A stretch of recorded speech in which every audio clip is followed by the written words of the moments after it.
ਅਸੀਂ ਤੁਹਾਨੂੰ ਨਿਰੰਤਰ ਹੀ ਸਮਿਟ ਦੇ ਬਾਰੇ ਜਾਣਕਾਰੀ ਸਾਂਝੀ ਕਰਦੇ ਰਹਾਂਗੇ। ਦੱਸ ਦਈਏ ਕਿ ਟੂਰਿਜ਼ਮ ਸਮਿਟ ਅਤੇ ਟਰੈਵਲ ਮਾਰਟ ਤੋਂ ਸੂਬੇ ਵਿੱਚ ਵੱਡੇ ਨਿਵੇਸ਼ ਦੀ ਉਮੀਦ ਹੈ। सूबा सरकार ने मोहाली समेत पठानकोट, श्री मुक्तसर साहिब ਅਤੇ ਹੋਰ ਕਈ ਜ਼ਿਲ੍ਹਿਆਂ ਵਿੱਚ ਕਈ ਸੈਰ ਸਪਾਟਾ ਸਥਾਨਾਂ ਦੀ ਸ਼ਨਾਖਤ ਕੀਤੀ ਹੈ, ਜਿੱਥੇ ਕਈ ਤਰ੍ਹਾਂ ਦੀਆਂ ਗਤੀਵਿਧੀਆਂ ਕਰਵਾਈਆਂ ਜਾ ਸਕਦੀਆਂ ਨੇ। ਵੰਡਰਲਾ ਗਰੁੱਪ 500 ਕਰੋੜ ਰੁਪਏ ਦਾ ਨਿਵੇਸ਼ ਕਰਕੇ ਮੋਹਾਲੀ ਵਿੱਚ ਥੀਮ ਪਾਰਕ ਅਤੇ ਵਾਟਰ ਸਪੋਰਟਸ ਸਥਾਪਿਤ ਕਰ ਸਕਦਾ ਹੈ। ਸੋ ਪੰਜਾਬ ਸਰਕਾਰ ਨੂੰ ਉਮੀਦ ਹੈ ਕਿ ਪਹਿਲੇ ਟੂਰਿਜ਼ਮ ਸਮਿਟ ਅਤੇ ਟਰੈਵਲ ਮਾਰਟ ਵਿੱਚ ਵੱਖ-ਵੱਖ ਰਾਜਾਂ ਦੇ ਉਦਯੋਗਪਤੀ ਸ਼ਾਮਿਲ ਹੋਣਗੇ। ਆਉਣ ਵਾਲੇ ਦਿਨਾਂ ਵਿੱਚ ਮੋਹਾਲੀ ਵਿੱਚ ਥੀਮ ਪਾਰਕ ਅਤੇ ਵਾਟਰ ਸਪੋਰਟਸ ਪ੍ਰੋਜੈਕਟ ਤੋਂ ਇਲਾਵਾ ਪੰਜਾਬ ਸਰਕਾਰ ਸਹਿਮਤੀ ਬਣਨ ਤੇ MOU ਸਾਈਨ ਹੋਣ ਤੋਂ ਬਾਅਦ ਹੋਰ ਪ੍ਰੋਜੈਕਟਾਂ ਨੂੰ ਮਨਜ਼ੂਰੀ ਦੇ। ਅੱਜ ਦੇ ਇਸ ਟੂਰਿਜ਼ਮ ਸਮਿਟ ਤੇ ਦੇਸ਼ ਦੇ ਕੋਨੇ-ਕੋਨੇ ਤੋਂ ਤੇ ਸੱਤ ਸਮੁੰਦਰੋਂ ਪਾਰ बहुत सारे साडे मेहमान नामवर मेहमान पहुंचे ने अपने अपने फील्ड दे। मैं सारिਆਂ ਦਾ पंजाब की धरती ते पहुंचण ते तह दिलों स्वागत करदा। तुसी घर साडे आए, असी फुल्ले ना समाए ते साडे सारिਆਂ ਵੱਲੋਂ जी आया नूं, साडे घर तशरीफ ले आया नूं, साडे सारिਆਂ ਵੱਲੋਂ जी आया नूं। और संयोग है कि ये लाइनां लिखण वाले जिहड़े राइटर ने वो भी मौजूद ने। बाबू सिंह मान सामने बैठे ने, जिन्हां ने पंजाबी माँ बोली दी बहुत बड़े बड़े हिट सॉन्ग पेंडू कल्चर नाल रिलेटेड, साडे हिस्टरी नाल रिलेटेड, सूरमिਆਂ ਨਾਲ रिलेटेड लिखे। सो मैं सारिਆਂ ਦਾ बहुत बहुत धन्यवाद करदा। सत श्री अकाल, नमस्कार। ਵੱਖਰੇ किस्म का प्रोग्राम है, कोई पोलिटिकल रैली नहीं, ये कोई शक्ति प्रदर्शन नहीं, ये किसी किस्म से भी इलेक्शन से रिलेटेड नहीं, ये पंजाब के दिल से रिलेटेड है, ये पंजाब की मिट्टी से रिलेटेड फंक्शन है। मेरी पूरी कैबिनेट दे साथी बैठे ने, MLA साहबान बैठे ने। ये साडा पहले दिनों जदों तो ओथ सैरेमनी हुई तो साडा पहले दिनों ये सुपना सी कि असी पंजाब नूं जो हजे तक लोगों ने पंजाब का पक्ष देखा ही नहीं, वो दिखाना है। पंजाब बारे बहुत कुछ जानिया जाता है, कई बार नैगेटिव गल्लां भी पंजाब बारे बहुत फैलदियां ने, पर जो कुदरत ने पंजाब नूं दिता होया वो हजे तक असी दिखा नहीं सके। किते ना किते अणगौलियां वो रह गई, किते सरकारां तो लापरवाहियां रह गई। सो असी ये फिर टूरिज्म डिपार्टमेंट नाल गल करके अफसरां नाल ये फैसला किया कि आपां पंजाब नूं पंजाब दे टूरिज्म नूं उस लैवल ते लै जाना है जिथे इस तो पहलां कदे नहीं पहुंचे सी। क्योंकि जियोग्राफिकली भी पंजाब जिहड़ा है वो टूरिज्म वास्ते सब तो फिट प्लेस है।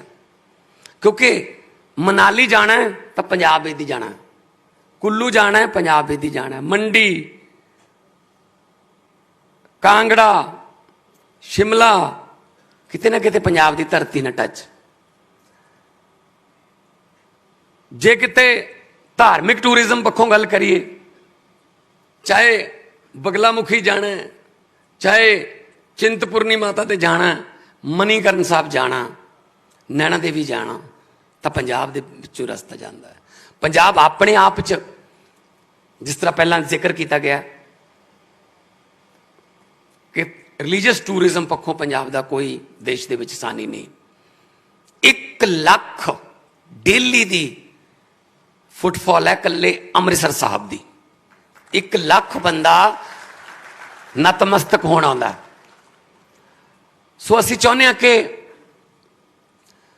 पंजाब ट्रैवल वाले पास्यों, पंजाब देखण वाले पास्यों, टूरिज्म वाले पास्यों लोगों को दिखाइए कि साडे कोले कुदरत ने की दिता।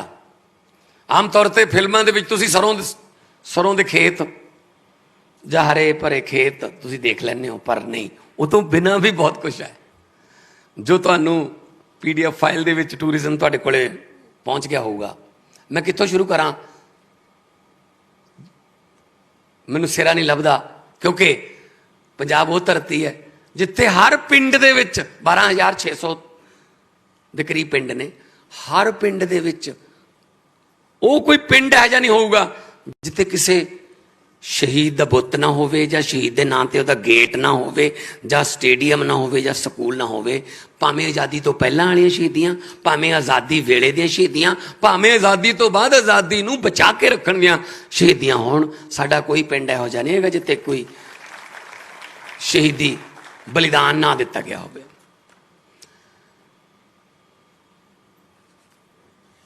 ਅੰਮ੍ਰਿਤਸਰ ਸਾਹਿਬ ਦੀ ਗੱਲ ਹੁੰਦੀ ਹੈ, ਦੁਰਗਿਆਨਾ ਮੰਦਿਰ, ਰਾਮ ਤੀਰਥ, ਬਾਘਾ ਬਾਰਡਰ, ਵਾਰ ਮਿਊਜ਼ੀਅਮ, ਕਿੰਨਾ ਕੁਛ ਹੈ।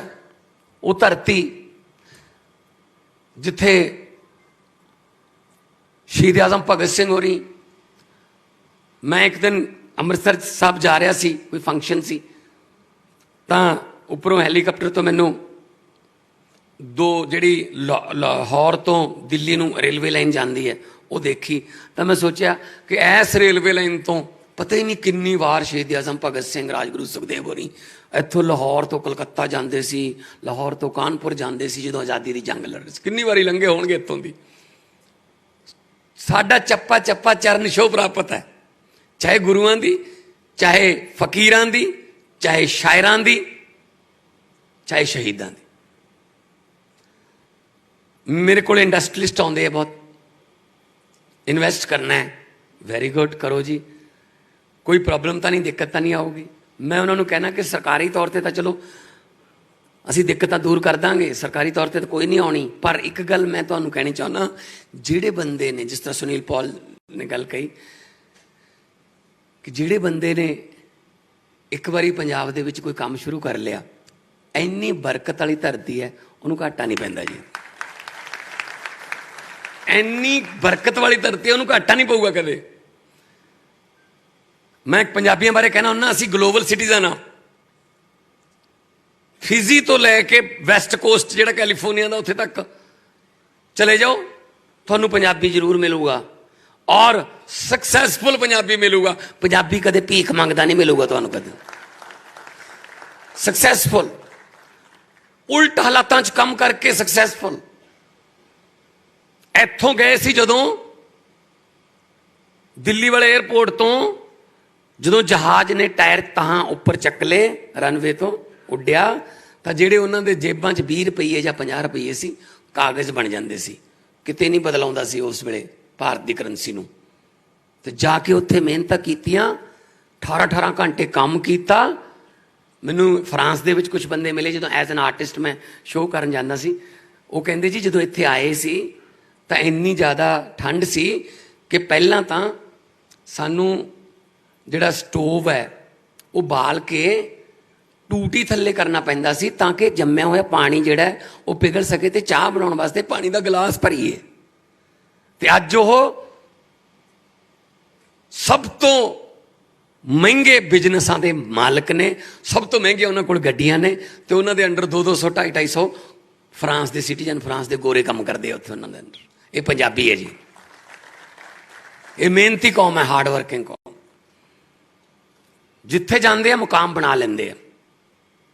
ਅੱਜ ਵਰਲਡ ਬੈਂਕ ਦਾ ਜਿਹੜਾ ਹੈਡ ਹੈ ਉਹ ਪੰਜਾਬੀ ਹੈ ਜੀ। ਵਰਲਡ ਬੈਂਕ ਦਾ ਹੈਡ ਜਿਹੜਾ ਉਹ ਪੰਜਾਬੀ ਹੈ। ਸੋ ਅਸੀਂ ਪੂਰੀ ਦੁਨੀਆ ਦੇ ਵੱਡੇ ਵੱਡੇ ਬਿਜ਼ਨਸ, ਵੱਡੇ ਵੱਡੇ ਅਹੁਦਿਆਂ ਤੇ ਤੈਨਾਤ ਹਾਂ, ਕਿਉਂਕਿ ਸਾਡੇ ਕੋਲੇ ਵਿਰਸਾ ਬਹੁਤ ਕੀਮਤੀ ਵਿਰਸਾ ਸਾਡੇ ਕੋਲੇ, ਕੁਰਬਾਨੀਆਂ ਸਾਡੇ ਕੋਲੇ ਪਈਆਂ। ਜੇ ਮੈਂ ਗੱਲ ਕਵਾਂ ਕਰਤਾਰ ਸਿੰਘ ਸਰਾਭਾ ਜੀ, ਕਰਤਾਰ ਸਿੰਘ ਸਰਾਭਾ ਪਿੰਡ ਹੈ ਲੁਧਿਆਣੇ ਤੋਂ 10 ਕਿਲੋਮੀਟਰ ਦੂਰ। 19 ਸਾਲ ਦੀ ਉਮਰ 'ਚ ਤਾਂ ਫਾਂਸੀ ਹੋਈ ਸੀ। ਉਸ ਤੋਂ ਪਹਿਲਾਂ 17 ਸਾਲ ਦੀ ਉਮਰ 'ਚ ਉਸ ਵੇਲੇ ਵਰਕਲੇ ਯੂਨੀਵਰਸਿਟੀ ਕੈਲੀਫੋਰਨੀਆ 'ਚ ਪਾਇਲਟ ਦਾ ਕੋਰਸ ਕਰਨ ਗਏ ਸੀ। ਉੱਥੇ ਫਿਰ ਗਦਰੀ ਬਾਬਿਆਂ ਨਾਲ ਮੀਟਿੰਗ ਹੋਈ, ਦੇਸ਼ ਆਜ਼ਾਦੀ ਦੀ ਜੰਗ 'ਚ ਪੈ ਗਏ, 19 ਸਾਲ ਦੀ ਉਮਰ 'ਚ ਫਾਂਸੀ ਹੋ ਗਈ। 300 ਏਕੜ ਤੋਂ ਵੱਧ ਜ਼ਮੀਨ ਦੇ ਮਾਲਕ ਸੀ ਕਰਤਾਰ ਸਿੰਘ ਸਰਾਭਾ।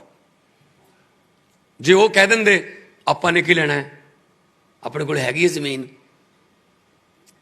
ਪਰ ਨਹੀਂ, ਜੇ ਉਹਨਾਂ ਨੇ ਇਹ ਕਹਿ ਦਿੱਤਾ ਹੁੰਦਾ ਆਪਾਂ ਨੇ ਕੀ ਲੈਣਾ, ਫਿਰ ਆਪਾਂ ਇਹ ਅੱਜ ਇਸ ਮਾਹੌਲ 'ਚ ਨਾ ਹੁੰਦੇ। ਸੋ ਸਾਡੇ ਕੋਲ ਸ਼ਹੀਦ ਆਜ਼ਮ ਭਗਤ ਸਿੰਘ, ਰਾਜਗੁਰੂ ਸੁਖਦੇਵ ਹੋਰਾਂ ਦੀਆਂ, ਲਾਲਾ ਲਾਜਪਤ ਰਾਏ ਜੀ ਦੀਆਂ ਸਾਡੇ ਕੋਲ ਕਿੰਨੀਆਂ ਹੀ ਕਹਾਣੀਆਂ, ਕਿੰਨੇ ਬਲਿਦਾਨ ਦੀਆਂ ਸਾਖੀਆਂ ਪਈਆਂ ਨੇ। ਗੁਰੂ ਨਾਨਕ ਸਾਹਿਬ ਦੀ ਪੈਦਲ ਤੁਰ ਤੁਰ ਕੇ ਪੂਰੀ ਦੁਨੀਆ ਨੂੰ ਸੱਚ ਦਾ ਹੋਕਾ ਦੇਣ ਦੀਆਂ ਕਿੰਨੀਆਂ ਹੀ ਜ਼ਿਆਦਾ ਉਦਾਹਰਨਾਂ ਪਈਆਂ ਨੇ। ਤੇ ਇਹੀ ਕਾਰਨ ਹੈ ਕਿ ਸਾਡੇ ਕੋਲ, ਜਿਸ ਤਰ੍ਹਾਂ ਕੇ.ਵੀ. ਰਾਓ ਜੀ ਨੇ ਕਿਹਾ ਕਿ ਬਲੈਸਡ ਧਰਤੀ ਹੈ, ਯੂਕਰੇਨ 'ਚ ਜੰਗ ਲੱਗੀ ਹੋਵੇ ਜਾਂ ਤੁਰਕੀ 'ਚ ਭੁਚਾਲ ਆਇਆ ਹੋਵੇ, ਇੰਟਰਨੈਸ਼ਨਲ ਸੰਸਥਾਵਾਂ ਉੱਥੇ ਪਹੁੰਚਣ ਨਾ ਪਹੁੰਚਣ, ਸਾਡਾ ਲੰਗਰ ਪਹਿਲਾਂ ਪਹੁੰਚ ਜਾਂਦਾ ਹੈ, ਕਿਉਂਕਿ ਉਹ 20 ਰੁਪਏ ਦਾ ਸੀਗਾ। ਉਹ 20 ਰੁਪਏ ਦਾ ਲੰਗਰ ਬਹੁਤ ਸਾਲ ਪਹਿਲਾਂ ਲੱਗਿਆ ਸੀ। 20 ਰੁਪਏ ਦਾ ਭੁੱਖੇ ਸਾਧੂਆਂ ਨੂੰ ਗੁਰੂ ਨਾਨਕ ਸਾਹਿਬ ਨੇ ਭੋਜਨ ਛਕਾਇਆ ਸੀ। ਉਹ 20 ਰੁਪਏ ਨਹੀਂ ਮੁੱਕਣੇ, ਆਉਣ ਵਾਲੀਆਂ ਕਈ, ਜਦੋਂ ਤੱਕ ਚੰਦ ਸੂਰਜ ਧਰਤੀ ਰਹੂ, ਉਹ 20 ਰੁਪਏ ਮੁੱਕਣੇ ਨਹੀਂ। ਉਹ ਸਾਡੇ ਕੋਲ ਵਿਰਸੇ 'ਚ ਪਏ ਨੇ। ਐਸੀ FD ਕਰਾ ਕੇ ਗਏ ਨੇ ਗੁਰੂ ਸਾਹਿਬ ਕਿ ਮੁੱਕਣੀ ਨਹੀਂ ਕਦੇ। ਸੋ ਸਾਡੇ ਕੋਲ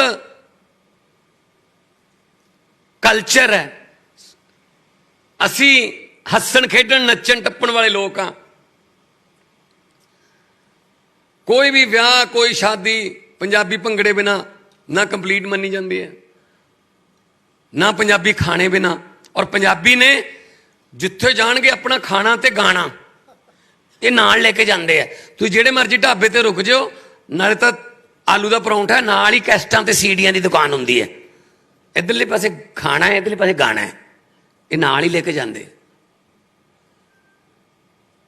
ਸੋ ਇਸੇ ਕਰਕੇ ਪੰਜਾਬ ਜਿਹੜਾ ਉਹ ਅਲੱਗ ਹੈ, ਕਿਉਂਕਿ ਭਾਰਤ ਹੈ ਵਾਂਗ ਮੁੰਦਰੀ ਵਿੱਚ ਨਗ ਪੰਜਾਬ ਦਾ। अगर इंडिया, अगर देश हमारा, चलो इंडिया कहता मैं,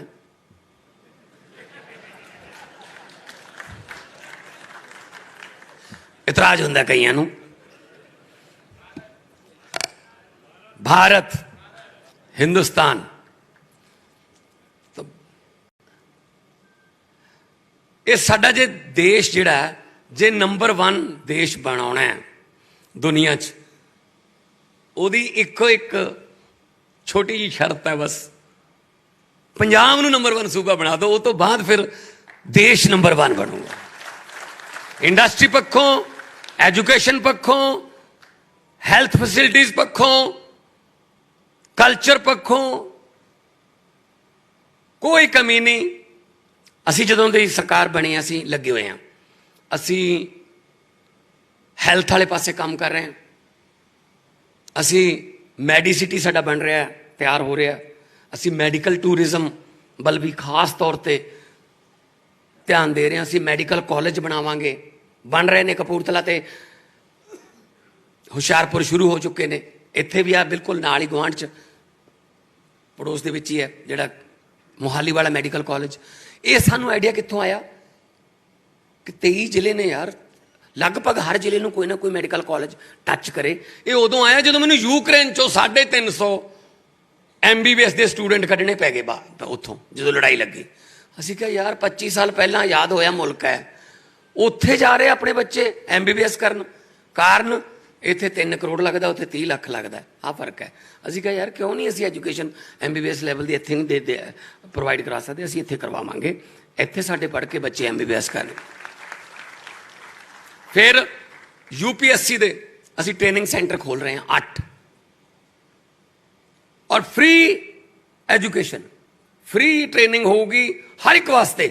ਉੱਥੇ ਹੀ ਹੋਸਟਲ ਹੋਊਗਾ ਰਹਿਣ ਵਾਸਤੇ, ਉੱਥੇ ਹੀ ਲਾਇਬ੍ਰੇਰੀ ਹੋਊਗੀ, ਕਿਉਂਕਿ ਸਿਟਿੰਗ ਬਹੁਤ ਕਰਨੀ ਪੈਂਦੀ ਹੈ UPSC ਕਲੀਅਰ ਕਰਨ ਲਈ। ਸੋ ਸਾਡੇ ਬੱਚੇ ਪੜ੍ਹਨ, IAS IPS 'ਚ ਪੂਰੇ ਦੇਸ਼ 'ਚ ਜਾ ਕੇ ਸੇਵਾ ਕਰਨ, ਕੋਈ ਪ੍ਰੋਬਲਮ ਨਹੀਂ।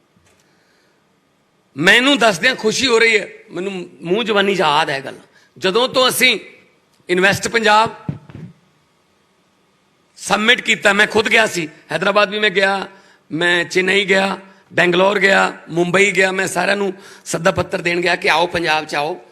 तो मैनू दसदियां बड़ी खुशी हो रही है। हुण तक 50,840 करोड़ रुपए का इन्वेस्टमेंट जिहड़ी इत्थे आ चुकी है। MOU साइन नहीं होए, साडे मैमोरेंडम ऑफ अंडरस्टैंडिंग नहीं है, साडे तो दिल दे साइन हुंदे है, साडे तो साइन होके काम चल रहा है। टाटा स्टील लुधियाने दे विच जो इन्वेस्ट कर रहा है, उन्हां दा सैकेंड बिगेस्ट ऑफिस बनूगा आफ्टर जमशेदपुर। हजारां मुंडे कुड़ियां नूं काम मिलूगा। जिंदल स्टील आ रहा है, सनातन टेक्सटाइल आ गई, फ्रेडनबर्ग आ गई, क्लास पहले ही चल रही है कंबाइना च, वर्वियो कंपनी है जो पराली तो ग्रीन एनर्जी बनाती है, जर्मनी की कंपनी, वो आ गए। टैफे आ रहा है, हिंदुस्तान लीवर।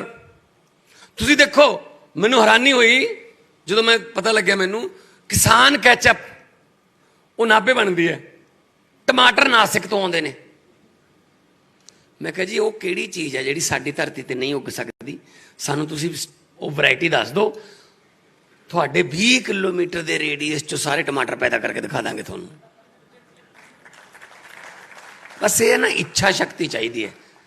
पंजाब की धरती पर अज बहुत सारे इंडस्ट्रियलिस्ट आए हैं, पूरे देश से आए हैं। एक बात की मैं आपको गारंटी देता हूँ, पंजाब की धरती इतनी फर्टाइल है, इतनी उपजाऊ धरती है, यहाँ पर कोई भी बीज धरती में बीज दोगे वो उग जाएगा, कोई भी बीज बीज दोगे उग जाएगा। लेकिन यहां नफरत का बीज नहीं उगता। बस यहां की सोशल बॉन्डिंग जो है, भाईचारक सांझ जो है, उस पर AK-47 भी चली, पास्ट में बम भी गिराए गए, लेकिन सोशल बॉन्डिंग नहीं हमारी कोई तोड़ सकता। ये पंजाब है। हमने वैसी कुछ नेताओं ने लकीरें खींच दी, कुछ धर्म के ठेकेदारों ने खींच दी, अदरवाइज देश जो है हमारा वो एक गुलदस्ता है। और गुलदस्ता है ना, वो तभी अच्छा लगता है जब अलग अलग रंग के फूल हों। एक ही रंग के फूलों का गुलदस्ता आप ज्यादा देर देख नहीं सकते। हर फूल की अपनी खुशबू है, हर फूल का अपना रंग है। तो एक बात मैं और कहनी चाहता हूं, जो हमारे टूरिज्म से रिलेटेड यहां पे इन्वेस्ट करेंगे, हम पंजाब के साथ दोस्ती करेंगे, कि यूं तो कोई चीज किसी की अमानत नहीं होती, और अमानत में कभी खयानत नहीं होती। बच के रहना हमारी दोस्ती से, क्योंकि हमारी दोस्ती की कैद में जमानत नहीं होती। मर्जी आपकी है, एक बार दोस्ती हो गई जमानत नहीं मिलेगी भाई साहब। तो मैं इस बात से खुश हूं कि आप लोग इतना एनर्जेटिक माहौल में बैठे हैं, और यहां पे सारे इंडस्ट्रियलिस्ट बैठे हैं। और किसी ने मुझे कहा कि कपिल शर्मा को भी आप इंडस्ट्रियलिस्ट कह रहे हो। कल मैं कुछ बाइट दे रहा था कहीं, मैंने कहा हाँ जी वो इंडस्ट्रियलिस्ट है। कहते नहीं यार वो तो आर्टिस्ट है। मैंने कहा नहीं, कपिल के आने से पहले कॉमेडी इंडस्ट्री नहीं थी, आजकल कॉमेडी भी एक इंडस्ट्री है। और कपिल, सुनील पॉल, एहसान भाई, ये सब लोग, इन्होंने इंडस्ट्री क्रिएट की है नई, और उसको चला रहे हैं सब सक्सेसफुली। तो इंडस्ट्रियलिस्ट है ये।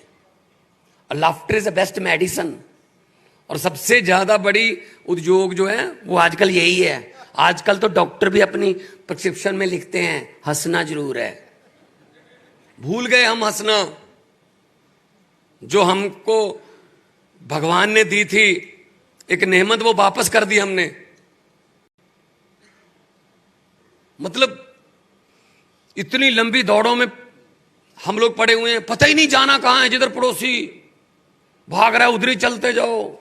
वो आदमी बहुत दुखी है जिसका पड़ोसी सुखी है। भागते चले जा रहे हैं। क्यों यार, कुछ देश के लिए करो, कुछ समाज के लिए करो। छीनना क्या हो जाएगा? सुकून नहीं मिलता ऐसे। सुकून मिलता है ईमानदारी के पैसे से, सुकून मिलता है दिल से किसी की मदद करने से। उस सुकून की किसी करेंसी में कोई वैल्यू नहीं होती। और हमारे पास पंजाब में इतनी बड़ी बड़ी हमारे गुरुओं ने मानवता के संदेश दिए। नानक नाम चढ़दी कला तेरे पाने सर्वत दा भला। पूरी दुनिया की भलाई हर रोज सुबह शाम करोड़ों स्पीकरों में बोला जाता है, गुरबानी में है। वो लोग हैं हम। मैं एक बात सुनानी चाहता हूं आपको। एक गरीब आदमी था, मजदूर था, मजदूरी करता था, सुबह काम पे जाता था, जो शाम तक को कमाता था वही परिवार को खिलाता था। उसने सोचा यार ये तो फिर ऐसी जिंदगी निकल जाएगी, चलो ऐसा करते हैं अगली पीढ़ी तो कम से कम कुछ कर जाए, उनको तो इतना गरीबी में गुर्बत में ना जीना पड़े। तो उसने कहा मैं थोड़ा पेट काट के गुजारा कर लूंगा, कम खा लूंगा, बच्चे को पढ़ा लेता हूं। तो थोड़ा बचत करने लगा, बच्चे को पढ़ा लिया अच्छे स्कूल में। बच्चा भी इंटेलिजेंट था, जज बन गया बच्चा। बहुत खुशी हुई इलाके में, मजदूर का बेटा जज बन गया। जिस दिन जज साहब ने अपनी कुर्सी पर, अपने पद पर बैठना था, उस दिन उसका पिता भी चला गया कि मेरा बेटा आज जज बन के पहली बार कुर्सी पे बैठेगा। बधाई देने के लिए वो भी चला गया कचहरी में, कोर्ट में। जज साहब के चैम्बर में पहुंचा और बेटे के कंधे पर हाथ रख के, बेटा बैठा था कुर्सी पर, उसे कंधे पर हाथ रख के बोला बेटा बहुत बहुत बधाई हो, जज बन गए। अब तुझे मैंने एक बात पूछनी है तुझसे, मुझे ये बता कि इस समय तेरी नजर में दुनिया का सबसे ताकतवर, दुनिया का सबसे खुशकिस्मत और दुनिया का सबसे खुश इंसान कौन हो सकता है तेरी नजर में आज? तो जज साहब ने कहा पिताजी मैं किसी को भी बरी कर सकता हूं, किसी को भी सजा दे सकता हूं, मैं ताकतवर हूं। बाप ने कहा एक बार फिर बता दे बेटा, इस समय आपकी नजर में दुनिया का सबसे खुशनसीब, खुश और ताकतवर बंदा कौन हो सकता है? उसने कहा जी पिताजी मैं। कहता ठीक है बेटा। दिल टूट गया।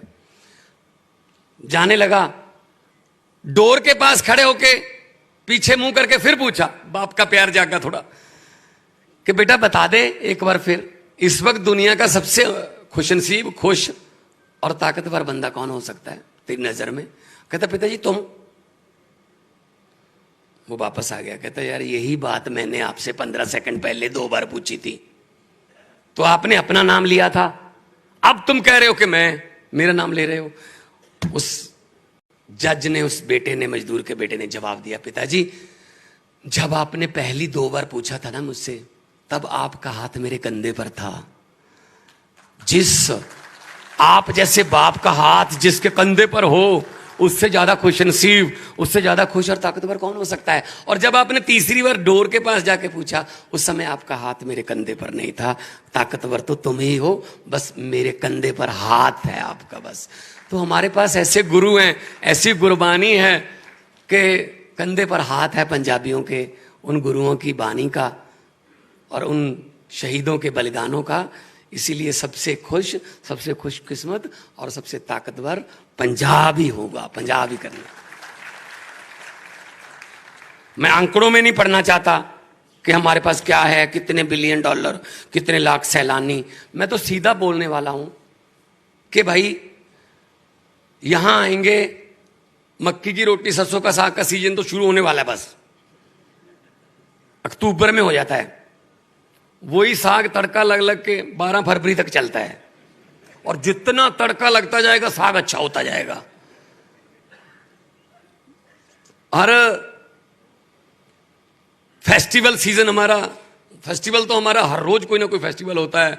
अभी तीयां, गिद्दा तीयां तीज दियां बोल देने उन्होंने, वो होके हटिया। अगे दिवालियां, दशहरे, होले मुहल्ले, विसाखियां, लोहड़ियां वो आ रही हैं। असी ਅੰਮ੍ਰਿਤਸਰ ਸਾਹਿਬ ਦੇ ਵਿੱਚ ਇੱਕ ਨਵਾਂ प्रोजैक्ट लेके आ रहे हैं सैलीब्रेशन पॉइंट।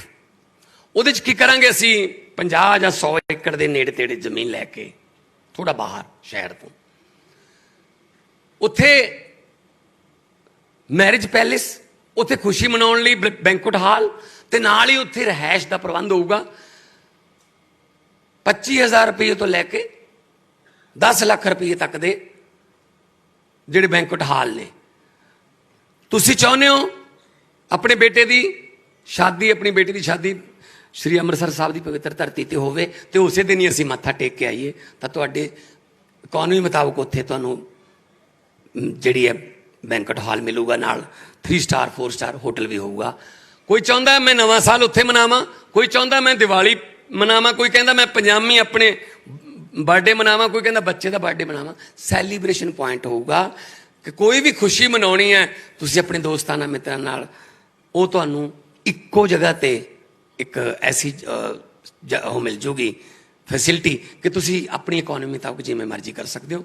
ਇਹ ਪੰਜਾਬ ਦਾ ਪਹਿਲਾ ਹੋਊਗਾ ਇਹ ਸੈਲੀਬ੍ਰੇਸ਼ਨ ਪੁਆਇੰਟ ਕਿ ਜਿਹਦੇ ਵਿੱਚ, ਕਿਉਂਕਿ ਸਾਡੇ ਪੰਜਾਬੀਆਂ ਨੂੰ ਸੈਲੀਬ੍ਰੇਟ ਕਰਨ ਤੋਂ ਤਾਂ ਕੋਈ ਰੋਕ ਹੀ ਨਹੀਂ ਸਕਦਾ।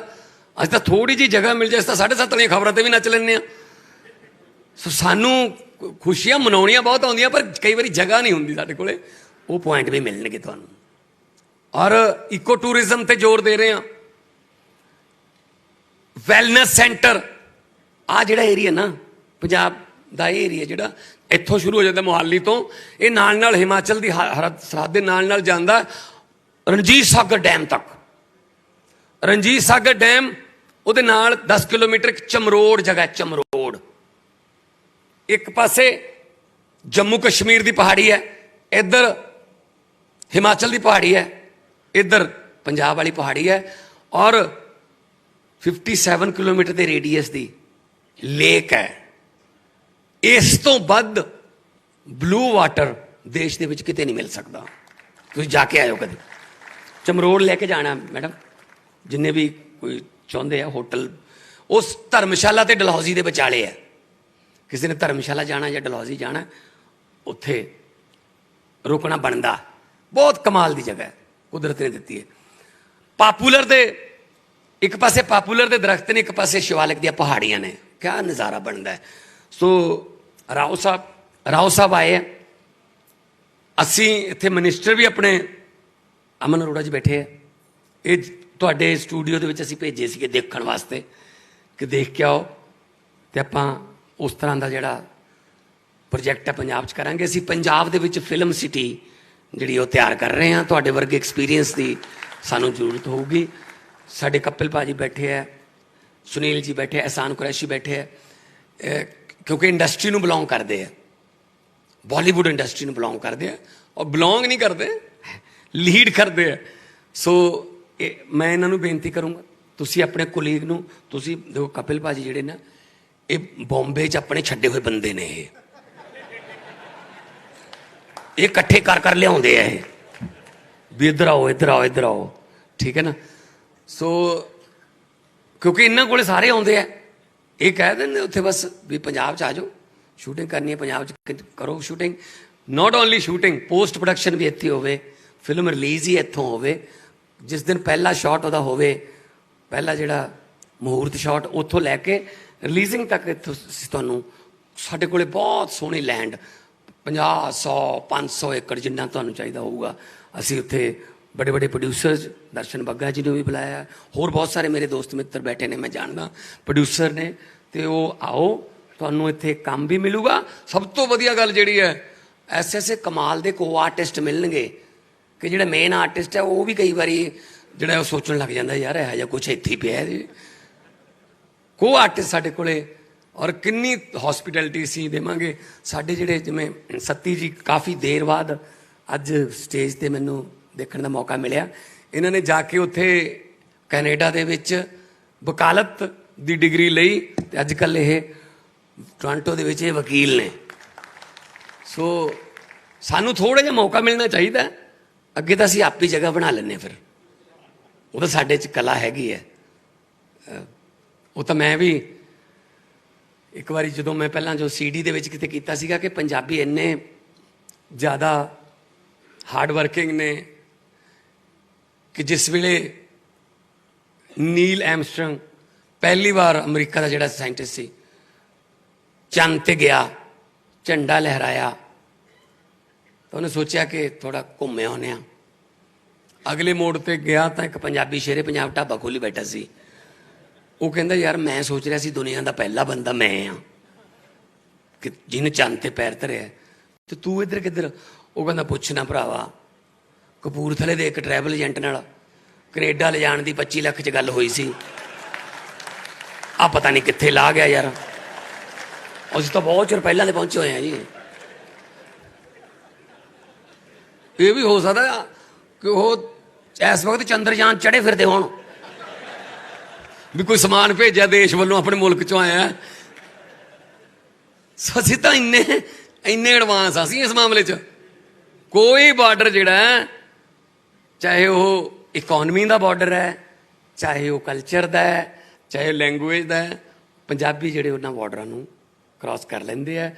साडे आर्टिस्टां ने लैंगुएज बॉर्डर क्रॉस किए हुए है। एडे एडे कमाल के कलाकार राइटर साडे कोले अज भी इत्थे मौजूद ने।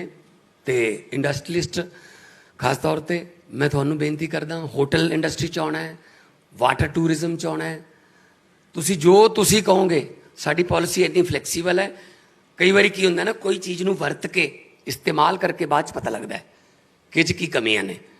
जे तुहानूं कोई कमी लगूगी साडी टूरिज्म पॉलिसी च तां तुसीं सुझाव दिओ, असीं उस हिसाब नाल अपना जिहड़ा टूरिज्म दा पॉलिसी है वो तुहाडे अकॉर्डिंगली कर लांगे। साडे नाल साडे सचदेवा साहब बैठे ने, ये साडे नाल पहले दिनों इन्वैस्ट पंजाब च पहले दिनों काम कर रहे हैं।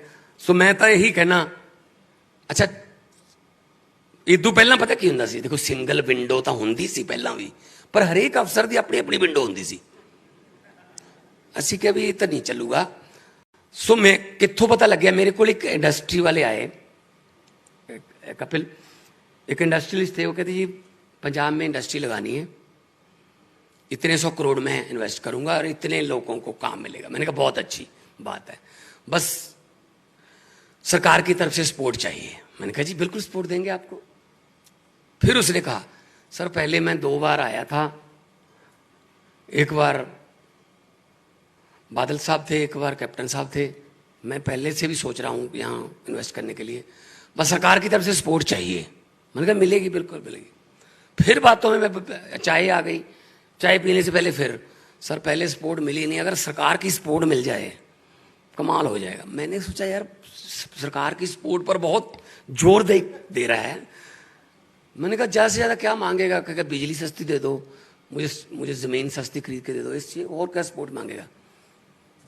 मैंने कहा जी what kind of support you need, कौन कैसी सपोर्ट चाहिए आपको सरकार की तरफ से। कहना जी बस तंग मत करना। मैं कहा यार इंडस्ट्रियलिस्ट गवर्नमेंट के पास आके कह रहा है जी ये सपोर्ट चाहिए कि हमें तंग मत करना। हमने कहा जी वो वाला जमाना चला गया जो हिस्से मांगते थे, जो प्रॉफिट में से हिस्से मांगते थे। पहले इंडस्ट्रियलिस्ट आते थे, एक परिवार के साथ MOU साइन करते थे। अब इंडस्ट्रियलिस्ट आते हैं, 3.5 करोड़ पंजाबियों के साथ MOU साइन होता। और जैसा कि बार बार हम भी बोलते हैं कि हमारे यहाँ बहुत से लड़के बाहर जा रहे हैं, विदेश में जाने का बहुत, सबसे ज़्यादा देश में शायद हमारे स्टेट में ही होगा। वो क्यों जा रहे हैं? वो इसलिए जा रहे हैं कि उनको यहाँ डिग्री के मुताबिक काम नहीं मिलता। तो अभी हम उस सिलसिले में बहुत जोर से लगे हुए हैं। अभी परसों ही मैं 560 सब इंस्पेक्टर को, उससे पहले पटवारियों को, अब तक 16 तारीख को 1.5 साल हो जाएगा गवर्नमेंट बने हुए, 35,848 सरकारी नौकरियों के नियुक्ति पत्र बांट चुके हैं जी हम, और वो भी विदाउट एनी रिश्वत, विदाउट एनी लॉबिंग और सिफारिश। कल ही मेरे पास एक फोन आया, मेरा दोस्त है, उसका गांव है, छोटा सा गांव है। उसने कहा जी आज हमारी पंचायत इकट्ठी हुई है सारे गांव और लंगर चल रहा है, जलेबियां भी बनाई हैं। आजादी के बाद 70 साल में हमारे गांव में एक भी सरकारी मुलाजिम नहीं था। कल सब इंस्पेक्टर एक भर्ती हुआ, उसको मिला के अब 5 सरकारी मुलाजिम सिर्फ हमारे छोटे से गांव में हैं। उसके लिए हम खुशी मना रहे हैं, जलेबियों का लंगर चल रहा है। ये देखिए ना, 70 साल में एक भी मौका नहीं मिल रहा। कहां से फिर क्यों नहीं जाएंगे वो, इधर उधर जाएंगे? टैलेंट है, ब्रेन ड्रेन हो रहा है, हमारे दिमाग बाहर जा रहे हैं। अकेला वो नहीं जाता, साथ में 35 लाख रुपया, साथ में जब उसके माता पिता जाएंगे तो सब कुछ, यहां घर को ताला लग जाता है। तो ये ब्रेन ड्रेन जो है ना, इसको एक ही तरीके से रोका जा सकता है, जब रोजगार मिल जाए डिग्री के मुताबिक। हो सकता है पहले आपको कहीं इधर से, पूना से, बेंगलोर से कुछ एक्सपर्ट लोग लाने पड़े, लेकिन आप हमें बता देना कि इनकी डिग्री ये है, आपको 2 साल में वही स्किल वाला लड़का या लड़की आपको यहीं से हम पढ़ाई करवा के डिग्री लेके दे देंगे। तो मैं आज फिर इस बात पर वचनबद्ध हूं, गारंटी देता हूं कि आप लोग जब आओगे, कोई दिक्कत आपको पंजाब सरकार की तरफ से या कोई ये खज्जल खुआरी बोलते हैं वो नहीं होगी। हमने एक नई चीज कर दी है जो शायद आप में से कुछ को पता हो, कुछ शायद कुछ को जानकारी ना हो, मैं बताना चाहता हूं। देश में पहला सूबा है, पहली स्टेट है जिसने ये इंट्रोड्यूस किया। हमने colour coding of stamp paper कर दी है, स्टाम्प की कलर कोडिंग कर दी है। अगर आप जस्ट सपोज कि आप इंडस्ट्री पंजाब में लगाना चाहते हो, डेरा बस्सी में लगाना चाहते हो, आप मोहाली में लगाना चाहते हो, लुधियाना में, आपने 30 एकड़ जमीन आइडेंटिफाई करनी है, बाय नहीं करनी, आइडेंटिफाई करनी है। पहले उसके मालिक से बात कर लो, हाँ जी ठीक है जी। उसके बाद आइडेंटिफाई करके आपने हमारे इन्वेस्ट पंजाब के पोर्टल पर जाना है, जहां मोहाली में हमारा ऑफिस है सामने, वहां पे आना है। आपने वो जमीन बता देनी है कि ये जमीन मैंने देखी है। हमारा CLU का स्टाफ जाएगा वहां पे, डिपार्टमेंट, हमारा फॉरेस्ट का स्टाफ जाएगा, फॉरेस्ट डिपार्टमेंट, हमारा पोल्यूशन डिपार्टमेंट जाएगा, हमारा फायर डिपार्टमेंट जाएगा। With in 14 days, 14 working days वो सारे जाके हमको रिपोर्ट करेंगे, जी बिल्कुल हमारी तरफ से कोई प्रॉब्लम नहीं है, यहां फैक्ट्री लग सकती है। आपको 14 दिन में ये क्लियर हो गया, 15वें दिन हम आपको कहेंगे कि अपने जो आपको जमीन बेच रहा है उसको बुला लो। बुलाना भी इन्वेस्ट पंजाब के ऑफिस में ही है, कचहरी में नहीं जाना। वहीं पे हमने तहसीलदार बिठा रखा है, उस तहसीलदार के सामने आपके उस जमीन की रजिस्ट्री होगी, उसमें आपको ग्रीन कलर का स्टैम्प पेपर खरीदना पड़ेगा, क्योंकि आप इंडस्ट्री लगा रहे हो, वो महंगा होगा स्टैम्प पेपर, क्योंकि उसमें सभी किस्म की NOCs का पैसा इंक्लूडेड उसमें होगा। तो जैसे ही क्लोजिंग हुई, रजिस्ट्री हुई, साइन हुए, फोटो हो गई, you are ready to go. अगले दिन भूमि पूजन करके आप अपनी फैक्ट्री शुरू कर सकते हो, पहली ईंट लगा सकते हो 15 दिन में। एक दिन भी हम आपके पैसे को स्टक नहीं करेंगे। कि पहले क्या होता था, 7-7, 8-8 महीने CLU नहीं मिलता था, करोड़ों की जमीन, कितना ब्याज उस पर होगा। और ये सक्सेसफुल चलेगी, चल रही है। अभी तक हमारे पास 50 से ज्यादा इंडस्ट्रियलिस्ट आ चुके हैं जो ग्रीन स्टैम्प पेपर ले चुके। यही हम रेड स्टैम्प पेपर हमने हाउसिंग के लिए किया है कि आप कॉलोनी काटनी है, हाउसिंग में आना है तो रेड लेना पड़ेगा। वहां हमारा सीवरेज डिपार्टमेंट, हमारा बिजली डिपार्टमेंट सब जाएंगे, आपको क्लियरेंस देंगे और आपको रेड स्टैम्प पेपर लेके you are ready to go. 6 महीने बाद, 8 महीने बाद आपके पास कोई अधिकारी आए, जी पेपर दिखाइए फैक्ट्री के, आपने ग्रीन स्टैम्प पेपर दिखाना है। ग्रीन स्टैम्प पेपर का मतलब है सब कुछ आपने ऑलरेडी पे कर चुके हैं, आप ऑलरेडी पे कर चुके हो। तो ये चीज हमने पहले इंट्रोड्यूस की है देश में और कामयाबी से चल रही है, क्योंकि इससे पहले ही पता चल जाएगा कि आप काम कर। कई बार क्या होता है, जमीन किसी और मकसद के लिए खरीदी होती है, वो इधर से जब मास्टर प्लान बनता है तो वो जमीन अंदर आ जाती है, उसके बाद पता चलता है ये आप तो यहां फैक्ट्री लगा ही नहीं सकते, ये तो रिहायशी एरिया में आ गई। इसीलिए हम पहले सारे चेक करेंगे उसके डूज एंड डोंट्स, उसके बाद फिर आपको करेंगे। एक पिक्चर बनी, बहुत हिट हुई,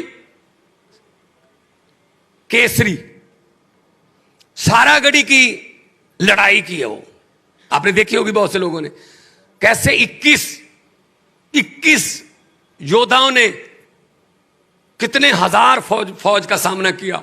लामिसाल है, दुनिया की बड़ी लड़ाइयों में उसका नाम दर्ज है, लेकिन किसी को भी नहीं पता होगा ये कहां है, इसकी कोई यादगार या इसका कोई देखना चाहते हैं। वो फिरोजपुर में है, कल जाके उसका उद्घाटन करूंगा। वो सारागढ़ी की यादगार हम वहां पे बना रहे हैं। 1 करोड़ रुपया 2019 में जारी हुआ था। 25 लाख और मांग रहे थे डिपार्टमेंट वाले, वो 25 लाख नहीं दिया, इसलिए 1 करोड़ 4 साल हो गए वहीं पड़ा है। तो हमने कहा जी 1 करोड़ की जगह आप 50 लाख और ले लो, यादगार बनाओ, 21 के 21 नाम भी लिखो उनके सबके, और उनके फोटोज भी लगाई जाएंगी, वहां पे लोग देखने जाएंगे। फिरोजपुर में हुसैनी वाला में भी वही बागा परेड जो है ना, वही वाली फिरोजपुर हुसैनी वाला में भी होती है हर रोज, बल्कि फिरोजपुर वाली बहुत ज्यादा नजदीक चले जाते हैं। बागा में तो गेट खुलता है, वहां तो एक खोल के ना नजदीक चले जाते हैं।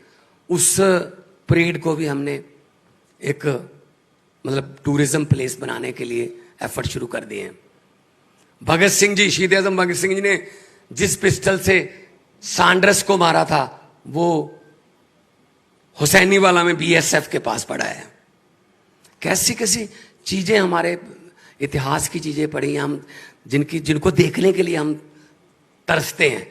तो मैं, और ये वो सरकार है जिसने अपनी ओथ सेरेमनी शहीद आजम भगत सिंह के गांव में की थी, खटखड़ कला में की थी, क्योंकि देश तो उन्होंने लेके दिया। ओथ सेरेमनी के काबिल किसने बनाया? शहीद आजम भगत सिंह बगैर, जिन्होंने कुर्बानियां दी।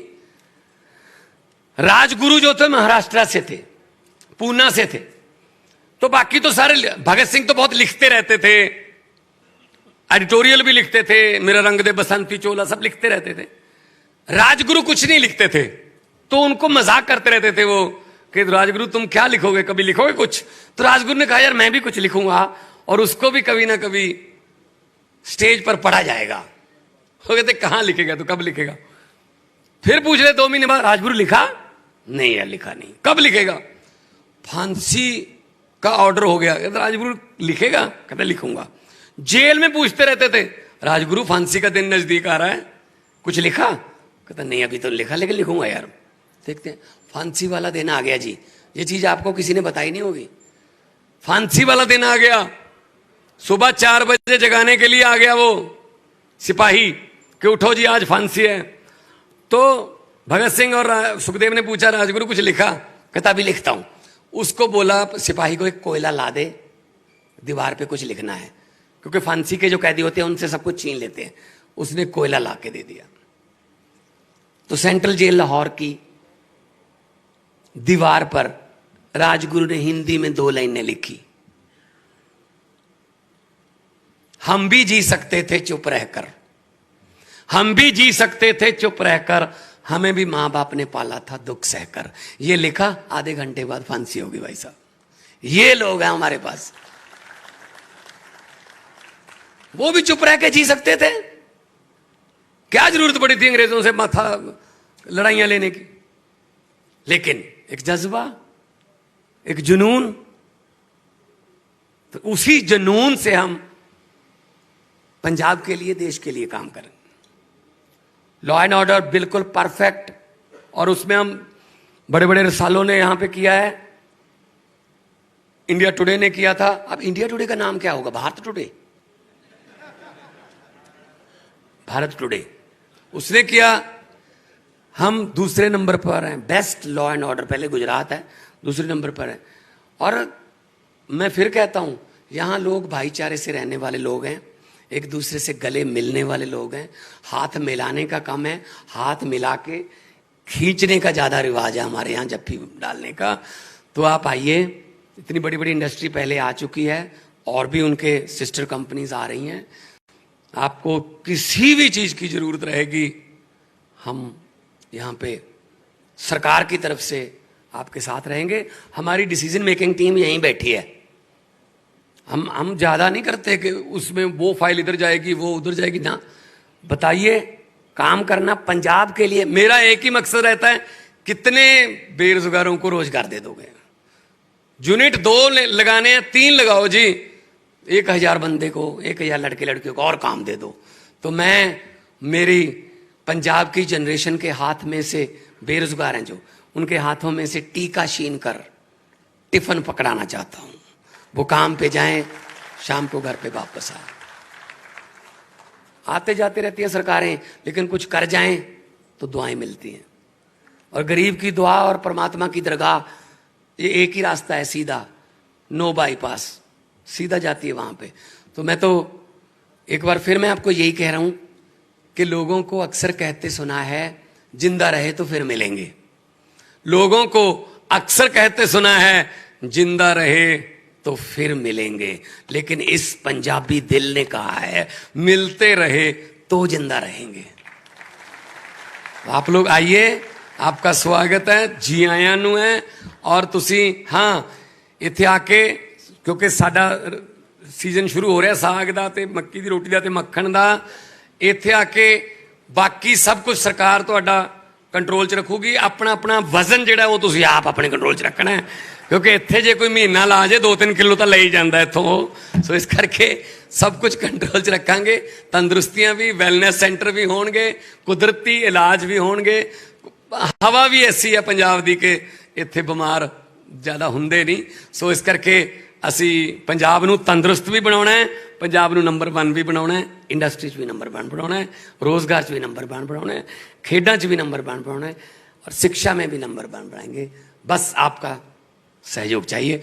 आपने मुझे इतना इज्जत, प्यार, सम्मान से सुना, आपका बहुत बहुत धन्यवाद। बाहर 2 दिन और हैं और बाहर लगा हुआ है, पूरे स्टॉल लगे हुए हैं। किसी किस्म की कोई जानकारी चाहिए, कोई आपके पास बुक हैं, उसमें हमारे लाइजन ऑफिसर्स के नंबर हैं, यहीं रहेंगे।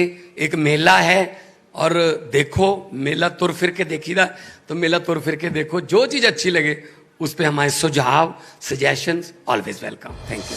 ਇਸ ਦੇ ਨਾਲ ਹੀ ਵੇਲਾ ਹੋ ਗਿਆ ਇੱਕ ਬ੍ਰੇਕ ਦਾ। ਮਿਲਦੇ ਹਾਂ ਛੋਟੇ ਜਿਹੇ ਬ੍ਰੇਕ ਤੋਂ।